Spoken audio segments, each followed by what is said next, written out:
साल सावन के महीने में भारत सरकार एवं राज्य सरकार ने मंदिरों में ताला लगवा दिया। इस महामारी कोरोना के चलते दोस्त, और श्रद्धालुओं को, कांवरियों को जल छोड़ने के लिए मनाही कर दिया गया। इसी बात पर बात दिमाग में मेरे आई और 2 लाइन की गीत आप सबके सामने पेश करें। दुर्गा म्यूजिक वर्ल्ड कंपनी से आप सब एक गीत सुनेंगे। उम्मीद है गीत आपको पसंद आएगा। अगर गीत पसंद आए तो कमेंट बॉक्स में हमें कमेंट जरूर करें।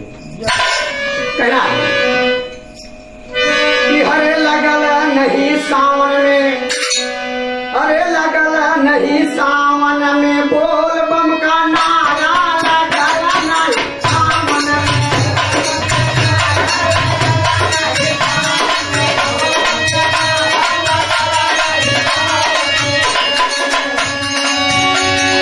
गेरुआ बसाना काना, गेरुआ बसाना का ढेली हरे कांवरिया।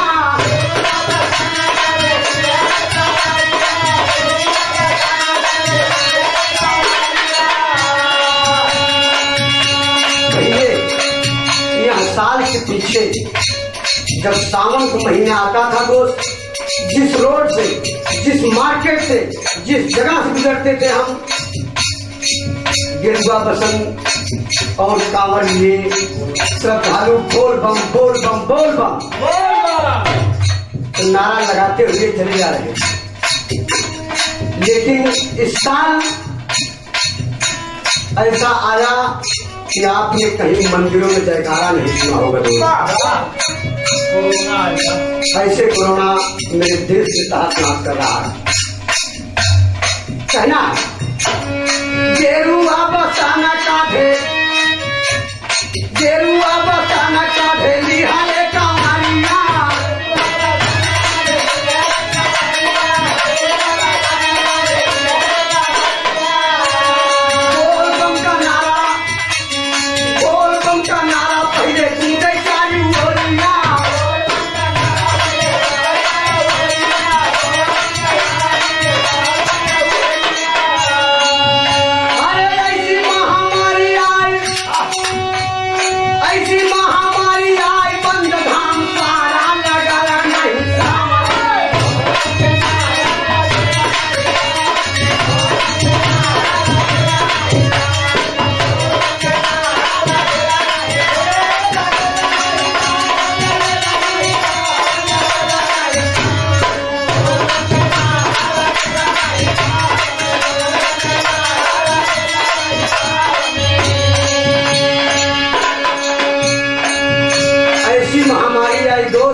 लोग बोल बम जाने को तैयार ही नहीं।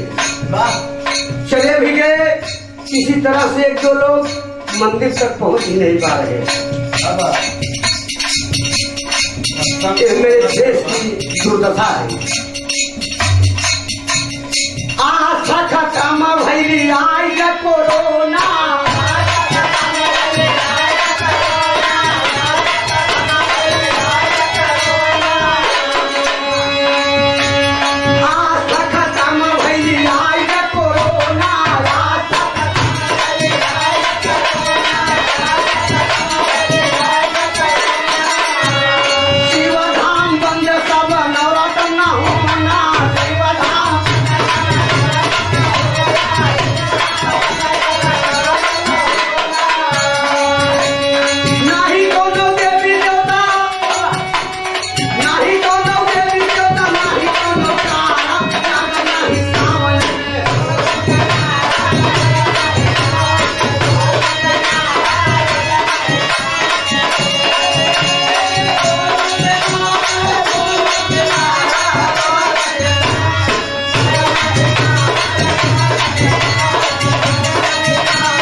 भैली